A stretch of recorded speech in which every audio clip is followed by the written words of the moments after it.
তোমার মিষ্টি কেমন লেগেছে মা? কেমন লেগেছে বলো?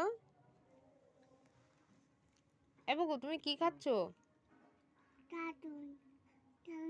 দারুন, তাই? মিষ্টি দারুন হয়েছে।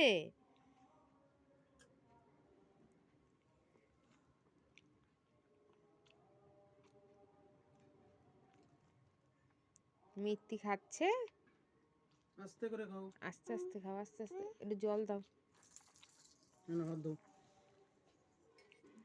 ভালো করে দাও, মুখ দাও, মুখটা দাও। ওকে, ভালো করে নাও।